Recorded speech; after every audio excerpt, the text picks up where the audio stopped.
Hello student, देखिए आज जो वीडियो बना रहे हैं हम मैट्रिक का जो ऑब्जेक्टिव मैथ का क्वेश्चन सब जो होता है वो सब हम क्वेश्चन को लेके आए हैं। ये वीडियो पार्ट बाय पार्ट बनेगा और लगभग ये जो टारगेट प्रकाशन है और इसका पूरा ऑब्जेक्टिव हम बनाएंगे, मेरे चैनल पर आएगा। मेरा चैनल का नाम है एम सरडेन, आप लोग भी ज्वाइन करके देख सकते हैं। तो चलते हैं, बनाते हैं, देर न करते हुए। सबसे पहले पहला क्वेश्चन क्या कह रहा है? पहला क्वेश्चन कह रहा है कि 100 अभाज्य संख्याओं का मसा होता है। तो ये आपको याद करना होगा कि 100 अभाज्य संख्याओं का मसा 1 ही होता है। अच्छा, 100 अभाज्य संख्या हो माने कि किसे कहते हैं? तो दो को कोई संख्या दिया रहेगा, उसका मसा निकालने के बाद अगर आंसर 1 आता है तो वह 100 अभाज्य संख्या है। कभी भी दो संख्या दिया है, अगर उसका मसा 1 है तो वह 100 अभाज्य संख्या होता है। दूसरा नंबर क्वेश्चन को देखेंगे, कह रहा है कि यदि दो संख्याओं का गुणनफल 2166 है एवं उनका मसा इतना है तो लसा। तो आप लोग को पता होगा कि लसा बराबर सूत्र क्या होता है? लसा बराबर होता है एलसीएम बराबर होता है पहली संख्या गुने दूसरी संख्या बटे मसा, HCF। या माने कि सूत्र से आप इतना भी बना सकते हैं, जब लसा पूछे तो पहली संख्या गुने दूसरी संख्या बटे मसा, अगर मसा पूछता तो पहली संख्या गुने दूसरी संख्या बटे लसा। इस सूत्र पर बैठाएंगे, आंसर निकल जाएगा। तो आपका ये सवाल क्या है? सवाल है दो संख्याओं का गुणनफल। तो यही ना दो संख्या का गुणनफल है, A गुने B। तो इसका मान तो ये दिया है, क्या दे दिया है? 2166। उसके बाद मसा का मान दे दिया है 19। तो अब इसको काटेंगे, 19 से कम कितना होता है? 19। बच गया कितना? 2 पर 6 26। तो आपको एक मरतबा में फिर कटेगा तो 19। अब बच गया कितना? 7। तो 19 चौका 76, 7 पर 6 76, तो 19 चौका 76। यानी कि आपका आंसर एलसीएम के मान कितना आ गया? 176 ना 114। एलसीएम का मान कितना आया? 114। आपका एकदम करेक्ट आंसर है। अगला सवाल में आते हैं, कहा है यदि A बराबर इतना, B बराबर इतना, तब लसा AB का होगा। माने इसका लसा पूछ रहा है। तो सवाल चलते हैं, देखते हैं। आप ऐसे ही सवाल को बना सकते हैं। तीसरा सवाल है कि आपको A बराबर दिया गया है, क्या है? 2 के पावर 3 गुने 3 गुने 5, ठीक। B बराबर दिया गया है 2 के पावर 4 गुने 5 गुने 7। आप एक काम थोड़ा और इसको आगे बढ़ा लेते हैं। A बराबर, देखिए ऑब्जेक्टिव बना रहे हैं, कैसे भी बनाइए आपका आंसर पहुंचना चाहिए। नियम में रूल फॉलो नहीं होता है। अब यहाँ पे देखिए 2 गुने 2 हम कर सकते हैं। क्यों? क्योंकि 3 बार है, 2 का पावर 3 है, इसलिए हम 2 गुने 2 किए हैं। उसके बाद क्या है? 3 और गुने 5। B का है 2 गुने 2 गुने 2 गुने 2।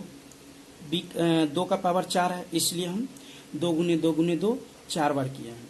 उसके बाद फिर क्या दिया गया है? गुने 5 गुने 5 और गुने 7।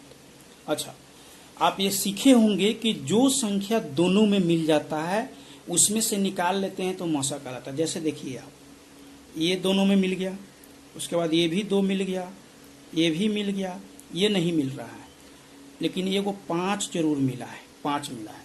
तो जो मिला है ना उसको गुना कीजिएगा तो HCF निकलेगा। लेकिन हमें सवाल में कहा है लसा निकालने के लिए, तो पहले हम HCF निकालिए देते हैं। इसलिए HCF बराबर हो जाएगा, ये दोनों में से एगो निकलेगा, वही दोनों में से भी एगो, और इसमें से भी एगो निकलेगा, और गुन्ने इसमें से भी एगो 5 निकलेगा। तो क्या होगा? 2 दूनी 4, 4 दूनी 8, 8 पंचे 40। ये आपका मसा का मान हो गया, 8 पंचे 40 मसा हो गया। अगर लसा निकालना है तो फिर क्या होता है? HCF गुन्ने कितना संख्या छूटा? एगो ऊपर से 3 छूटा, एगो यहाँ 2 छूटा, उसको भी ले लीजिए, एगो 7 छूटा, इसको भी ले लेना। मतलब लसा जब निकालना है तो बाकी जितना संख्या छूटा है सबको ले लेना है। HCF का मान आप निकाले हैं 40 गुने 3 गुने 2 गुने 7। अब देखिए 3 दूना 6, 7 छक 42, यानी कि 40 गुने कितना? 42। तो 4 दूनी 8, और उसके बाद 4 चौका 16, 1680। आपका आंसर 1680 सही है। ये आपका आंसर हो गया। उसके बाद अगला क्वेश्चन में आते हैं। अगला क्वेश्चन को आप बढ़िया से समझने का प्रयास कीजिएगा, ये मस्ट क्वेश्चन है और लगभग लगभग हमेशा पूछता है। क्वेश्चन आप देख सकते हैं, क्वेश्चन लिखा है यदि m एक धनात्मक पूर्णांक है तो धनात्मक विषम पूर्णांक का रूप कौन होगा।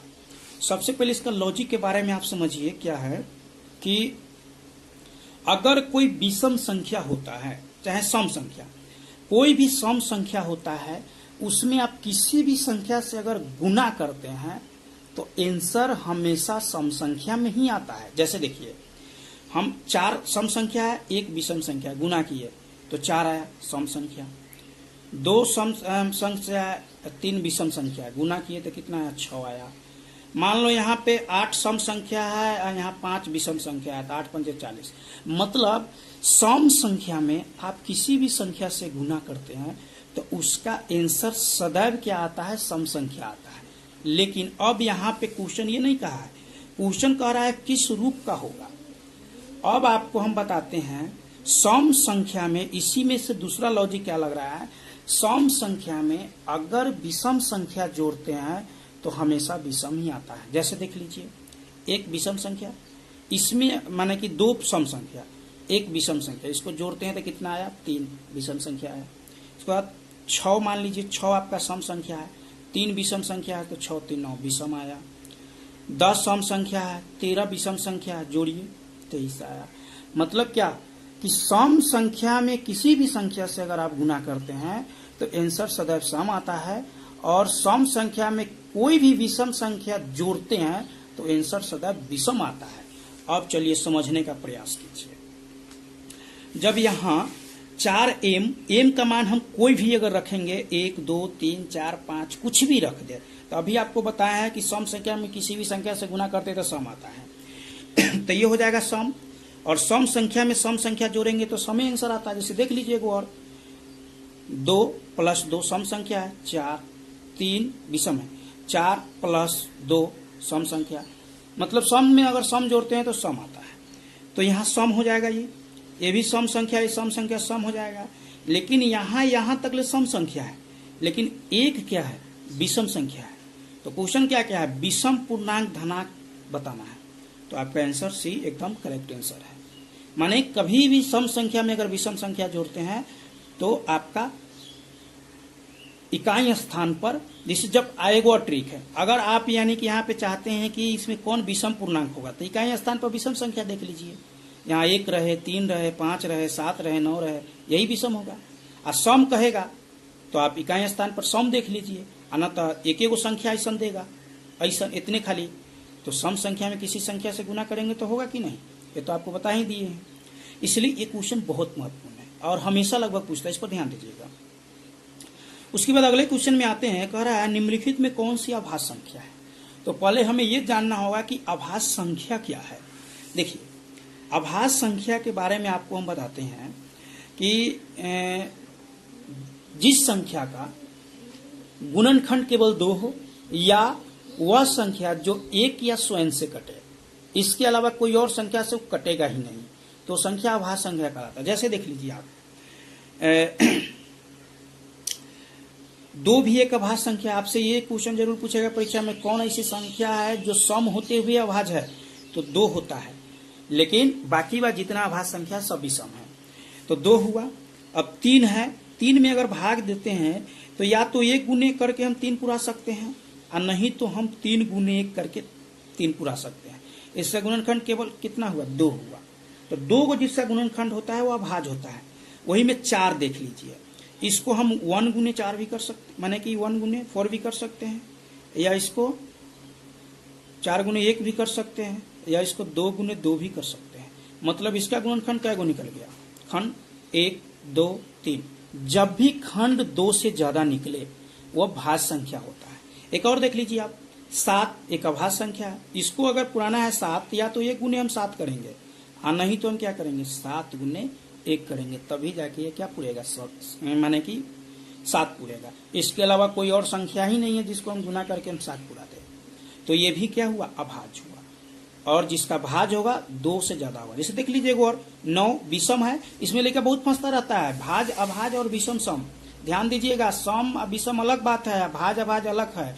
कोई कोई ऐसा संख्या है विषम भी है और भाज्य भी है। जैसे देख लीजिए 9, या तो हम इसको 1 गुने 9 कर सकते हैं, या तो 9 गुने 1 कर सकते हैं, या तो 3 गुने 3 कर सकते हैं 9 पुराने के लिए। तो इसका तो 2 से ज्यादा हो गया ना, तो ये कौन होगा? भाज्य संख्या होगा। इसी प्रकार अगर आप याद करना चाहते हैं तो पहला अभाज्य 2 है, 3 है, 5 है, 7 है, 11 है, 13 है, 17 है, 19 है, 23 है, 29 है, 31 है, 37 है, 41 है, 43 है, उसके बाद 47 है। ये सब क्या है? अभाज्य संख्या। आप इसको रट भी सकते हैं, याद भी कर सकते हैं। ये सब क्या है? एक अभाज्य संख्या। अगर आपसे ये नहीं रटाता है तो लॉजिक बताइए दिए हैं कि कैसे करके आप पुराइएगा। तो ये हुआ। अगला क्वेश्चन में हम देख रहे हैं, तो इसमें अभाज्य देखिए 27 को तोड़िएगा तो बहुत से पुर जाएगा। जैसे 9 गुने 3 भी। सबसे पहले 27 को देख लीजिए ना आप, 1 गुने 27 तो आप पूरा लीजिएगा। उसके बाद फिर क्या कीजिएगा? 27 गुने 1 करके पूरा लीजिएगा। 2 तो ही गया, और 9 गुने 3 27 हो गया। 35 भी आपको भाज्य होगा। 13 एक है जो 1 किया 13 से ही कटेगा, इसलिए 13 क्या है? अभाज्य संख्या है। फिर 56 भी और संख्या से भी कट जाता है। 8 से 56, 7 8 56। अगला क्वेश्चन में आ रहे हैं, करा निम्नलिखित में कौन सा अपरमेय संख्या? आप लोग बहुतों जगह पढ़े हैं, अच्छा है, बहुत सुंदर है। अपरमेय अगर बताना है तो सबसे पहले माइंड में ये रखिए कि जो रूट्स में रहे या जो रूट में से निकल जाएगा वो परमेय होगा, और जो रूट में ही रह जाएगा वो अपरमेय होगा। और परमेय संख्या की एक और शर्त आप जान लीजिए कि परमेय संख्या किसे कहते हैं? जिसको हम p/q के रूप में लिख सके, p/q के रूप में लिख सके, और इस दोनों का मशक का मान 1 होनी चाहिए। हाँ, जैसे यहाँ पे अगर हम 4/3 लिखते हैं तो ये p/q के रूप में है। अच्छा एक सेकेंड, यहाँ पे समझाने से पहले हम इसको भी समझाएंगे, आप लोग कंफ्यूज होइएगा, हम कंफ्यूजन दूर कर देते हैं। देखिए 4/3 तो कहिएगा कि सर जी तो p/q के रूप में लिखा गया, ये बात सही है। पहला नियम मेरा फॉलो कर रहा है कि 4/3 के रूप में है, ठीक। दूसरा नियम हम कहा है कि दोनों का मसा 1 होनी चाहिए। तो 4/3 नहीं 1 3 1, देखिए मसा का मान कितना आया? 1 आया।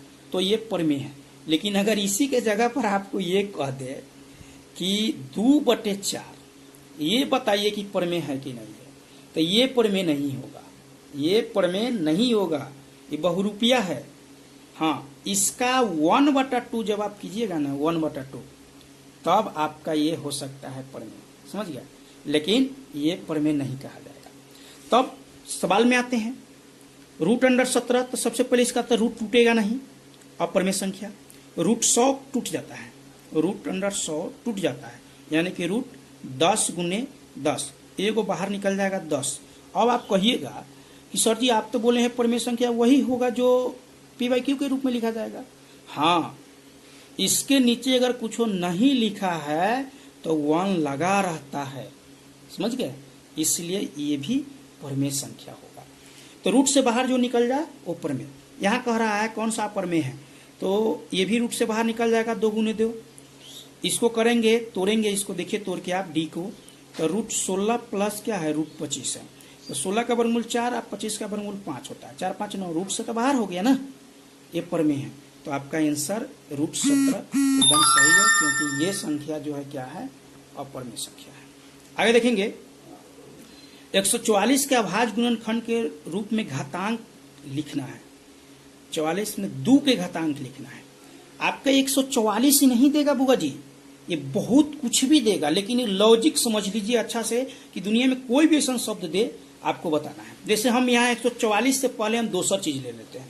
मान लीजिए हम 100 ले लेते हैं, 100 ले लेते हैं, और कहेगा इसमें 5 के घात लिखें। 100 में 5 के घात लिखना है, ठीक है, 5 का घात हमें लिखना है। तो हम 100 का क्या करेंगे? खंडन करेंगे, खंडन कीजिए।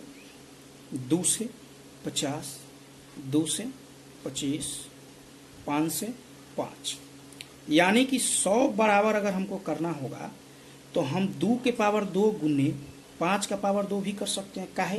क्योंकि 2 2 है तो स्क्वायर किए हैं। अब सवाल में हमें क्या पूछ रहा था? 100 में 5 के घात, तो 5 के घात क्या है? 2 है। 5 का घात क्या है? 2 है, इसलिए इसका आंसर क्या होगा? 2 होगा। अगर आपसे ये पूछ देता कि 100 में दू का घात क्या है, तो दू यहाँ पे है, ये है दू, इसका घात बताना था। अगर यहाँ पे 5 रहता घात के मान तो ऊ होता आंसर। उसी प्रकार 144 दुनिया का कोई भी संख्या दे दे, खंडन करना है और जिसका पूछे उतना गण लेना है कि वो संख्या कितना बड़ा है। तो 144 को तोड़ने हम जा रहे हैं। 144 को तोड़ेंगे, खंडन करेंगे तो 2 से लगेगा 7 दूनी 14, 2 फिर 2 से करेंगे तो 36, 2 से करेंगे तो 18, 2 से करेंगे तो 9 और 3 से करेंगे तब 3। माने 144 के अगर बराबर कीजिएगा तो 2 का 1 2 3 4, तो 2 के पावर 4 गुने 3 का 2 गए तो 3 के पावर 2।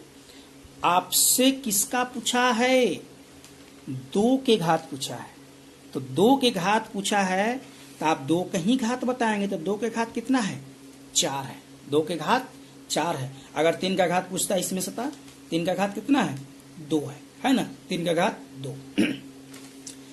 अगला नंबर क्वेश्चन में आ रहा है, कह रहा है निम्नलिखित में कौन सा परमेय संख्या, वही जो रूट से बाहर निकल जाए ये परमेय होगा। देख लीजिए कैसे। रूट अंडर 144 को अगर तोड़ते हैं, 8 नंबर क्वेश्चन बना रहे हैं, रूट अंडर 1/144 को तोड़ते हैं तो 1 का तो वर्गमूल 1 गुने 1 ही होगा। भाई 12 गुने 12 आपका होगा, यानी कि 1/12। रूट से बाहर भी निकल गया, परमेय के भिन्न के भी रूप में है, तो ये हुआ। अब ये सब कैसे नहीं है, तोड़ तार के आप देख सकते हैं। देखिए ना, जैसे रूट 32 को तोड़ते हैं, रूट 32 को तोड़ते हैं तो 32 से खंडन करते हैं अगर तो 2 से 16, 2 से 8, 2 से 4, 2 से 2, यानी कि बराबर रूट अंडर 2 गुने 2 गुने 2 गुने 2 गुने 2। ए में से को जोड़ा निकला, ए में से को जोड़ा निकला, लेकिन इसका तो जोड़ा है ये नहीं है, तो निकलेगा कैसे, नहीं निकलेगा। तो इसलिए इसमें से 2 गुने 2 और रूट 2, 4 रूट 2। 32 को तोड़े हैं तो इतना आया, लेकिन रूट ए में से कहीं से न कहीं से हटा नहीं ना है, तो नहीं हटा है तो ये तो अपरमेय होगा। उसी प्रकार एगो परमेय संख्या एगो अपरमेय संख्या जोड़ रहा है, अपरमेय होगा। इसको जब करेंगे ये भी अपरमेय होगा, काट के आप देख लीजिएगा अपरमेय ही होगा। उसके बाद 9 नंबर क्वेश्चन है, कौन सा आभास संख्या, वही 41 आभास संख्या होगा। कैसे, क्योंकि 41 के ही हम लिखे भी थे, 41 में 1 गुने 41 कर सकते हैं ना, तो 41 गुने 1 कर सकते हैं 41 को आने के लिए, और संख्या टूट जाएगा। ये सबको अदर है। फिर उसके बाद इसमें कह रहा है निम्नलिखित में किसका दशमलव पहचान अशांत है। देखो बाबू, एक और बात, दशमलव पहचान शांत और अशांत के बारे में जब कह देना, ये क्वेश्चन एगो हर हालत में रहता ही है। आप अच्छा से इसको लॉजिक के तरीका से देखिए, वीडियो थोड़ा लंबा बनेगा, लेकिन लॉजिक तरीका से, हम ये नहीं है कि खाली क्वेश्चन ही सोल्व कर रहे हैं, हम आप उसका लॉजिक भी समझा रहे हैं कि बना कैसे, हो रहा है कैसे। देखिए दशमलव एगो तो आपका भाग विधि से है।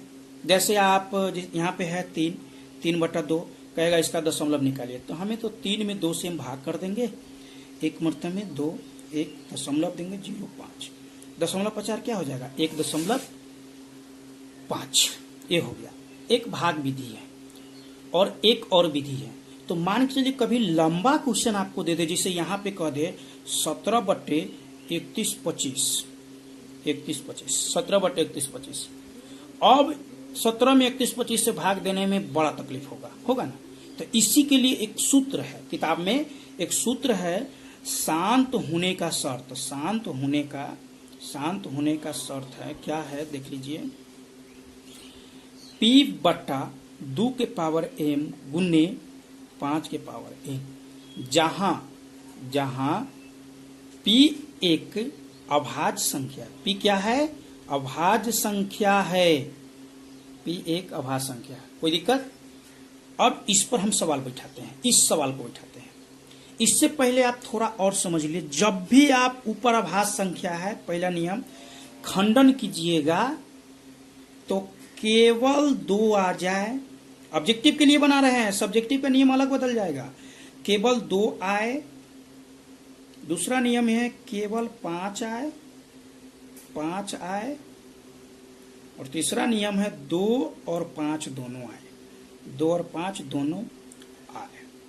अब क्या आ रहा है हम बता रहे हैं अभी, तो ये क्या होगा, शांत होगा। बाकी 2 5 के अलावा कोई और संख्या आ गया, जैसे 3 आ गया, 7 आ गया, 9 आ गया, 11 आ गया, 13 आ गया, वो संख्या ऑटोमेटिक अशांत हो जाता है।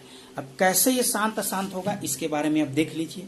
जैसे 31-25 है, हम वहां पे 17/31/25 को लेना था, ले रहे हैं 17/31/25 को। देखिए 17 आपको पता है कि ये वो अभाज्य संख्या है और 31/25 क्या है। अब इसको शांत अशांत हमको बताना है, तो हम 31/25 का यहाँ पे देख लीजिए, 31/25 का क्या कर रहे हैं, खंडन कर रहे हैं। खंडन कर रहे हैं तो आपका 5 से लगेगा, 5 से लगेगा तो 6 पंचे 30, 5 दूना 10, 50 25, फिर 5 से 5 एकम 5, 5 दूना 10, सब 50 25, फिर 5 से लगेगा 25 मतलब में, फिर 5 से 5। देखो केवल 5 आया ना, 5 के अलावा और कुछ आया नहीं ना, आया केवल 5 आया। तो जब ऊपर वाला भाज, देखिए ऊपर वाला एक 17 भाज है और नीचे वाला केवल 5 आया, तो ये क्या होगा, शांत होगा। इसका दशमलव पहचान शांत होगा। और एक कैसे शांत ना होगा, एक खाली 2 आने वाला भी बताया था, जैसे कि यहाँ मान के चलिए हम 13/8 लिख दिए, तो 8 की जब निकालिएगा तो 13/8 के निकालिएगा तो आपका क्या होगा पता है, 2 गुने 2 गुने 2, केवल क्या आया, 2 आया, केवल 2 आया, तो ये शांत होगा। अगर आपको विश्वास नहीं है तो आपको एगो भाग दे के भी बता देते हैं कि शांत है कि नहीं। जैसे कि 13 में आपको भाग देना है कैसे, 8 से, 8 एकम 8, 5 बच गया, दशमलव दिए, 0 उतरा, 8 छक 48, 2 0, 8 दूना 16, 4 0, 8 पंजे 40, कट गया। मतलब कहीं ना कहीं जाके कट जाएगा। हाँ उसमें भी 17 में अगर 31/25 से भाग देते हैं तो भी ये कट जाता, कोई दिक्कत नहीं था। अब सवाल में आपको आ जाते हैं। हाँ ये और बताए थे कौन ऐसा है जिसमें नहीं होगा, देख लीजिए। देखिए ये सब लॉजिक समझा रहे हैं आपको। जरूरी नहीं है कि परीक्षा में यह देगा, हाँ जरूरी नहीं है कि यह देगा, कुछ दे सकता है। तो आप पूरा लॉजिक समझिए क्या है, देख लीजिए आप। यहाँ पे हम आपको एगो दे देते हैं कितना, 23/75 दे देते हैं। अब इसका कह रहा है 0.50 शांत है कि नहीं है। तो सबसे पहले 23 तो अभाज्य संख्या है, ये तो देख लिए। अब 75 का अगर हम खंडन करते हैं तो 3 से लगाते हैं तो 25 और 5 से लगाया तो 5। देखिए 5 तो आया है ना, 2 इसके साथ आ जाता तो ये कोनो प्रॉब्लम नहीं था, लेकिन 5 के अलावा देखिए वो 3 भी आके बैठ गया है। और जैसे 2 5 1, देखो केवल 5 तो भी शांत, केवल 2 तो भी शांत, 5 और 2 दोनों तो भी शांत, और 5 और 2 के अलावा कोई अदर संख्या आ जाता है तो क्या होगा, सीधे अशांत लिख दीजिए, ये क्या होगा, अशांत होगा। उम्मीद करेंगे कि आप समझ जाइएगा। तो आप इसका जाके बना लीजिएगा 10 का, क्योंकि इसमें कौन होगा अशांत, क्योंकि ये इसका तो टूट जाएगा। ये भाज्य संख्या है तो पहले इसको काटेंगे, ये भी भाज्य संख्या है तो पहले काटेंगे, ये भी अभाज्य संख्या है तो 625 का जब कीजिएगा तो खाली 5 ही आता है। 1600 का कीजिएगा तो पहले उसे काट के, लेकिन इसको जब कीजिएगा ना